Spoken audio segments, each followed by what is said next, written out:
Hey McGinn, good to see you again. It's Mr. Lohn. Hope everyone has a terrific weekend. But before we get there, let's dive into one more read aloud together. With the new books coming, this is always a chance for me to dive into the new box and bring you some titles that you haven't heard before. Here is a book by Elise Parsley called How to Catch a Clover Thief, and I hope you enjoy.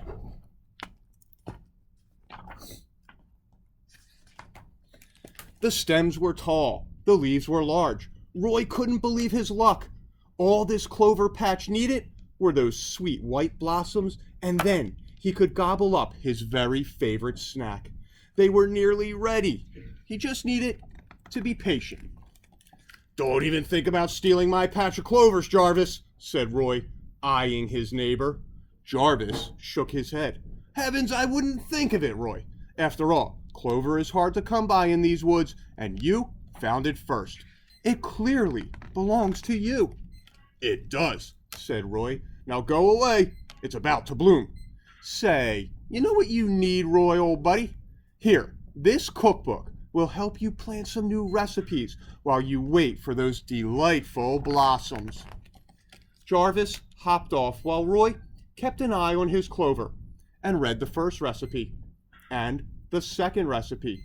The third recipe called for mulberries and mushrooms. When Roy returned from his foraging, his patch was smaller.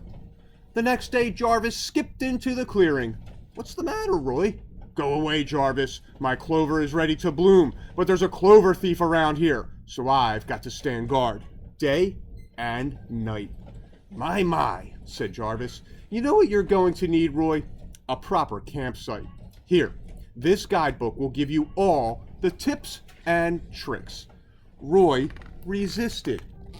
But finally he picked up the book and pitched a tent, built a campfire, and by the time Roy finished carving out a canoe, crash! His patch was even smaller. The next day Jarvis peeked into the clearing. "Go away, Jarvis," yelled Roy. "I'm hungry and I'm mad, and I've been staying awake guarding this patch day and night, and that's all I will do until I get my clover blossoms." "Roy," said Jarvis, "do you know what you need?" "Let me guess. Another book?" "No," Jarvis said. "Company." "Oh, all right," shouted Roy. "You're going to love this one," said Jarvis. "It's a textbook, and I've been reading about recent advancements in aerospace engineering." "I don't even know what aerospace engineering is," cried Roy. "You will soon enough. Listen to this." And Roy listened for a while. Then it was nothing but orbital inclination and nose cones. When Roy awoke, the clover was completely eaten up, right down to the nubbins. "How can this be?" cried Roy. Then he froze and snarled. "Wait, where is that gopher?" "Oh, hi, Roy," Jarvis gulped. "Did I hear that your clover is completely gone? That's terrible. Sheesh, and after all you've done to try to protect it. So, what are you gonna do?"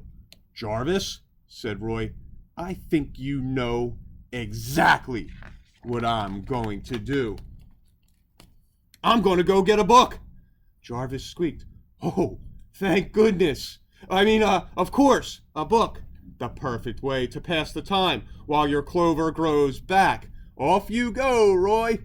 Roy rushed to the library, and while he waited for his clover to grow, Roy read and read and reread, and looked up words he didn't know and read some more. And Roy didn't see Jarvis for weeks. But when he did,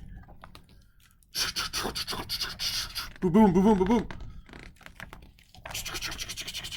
Roy was ready. He had just needed the right book. And off goes Jarvis. I hope you liked that little funny story there, especially the ending. I wonder how high into space Roy will have sent Jarvis on that rocket ship. We'll have to see, but it also looks like he's finally going to get his Clover. Boys and girls, have an awesome weekend. Enjoy it. Get outside if the weather's nice, and we'll be back with more read-alouds next week. See you soon.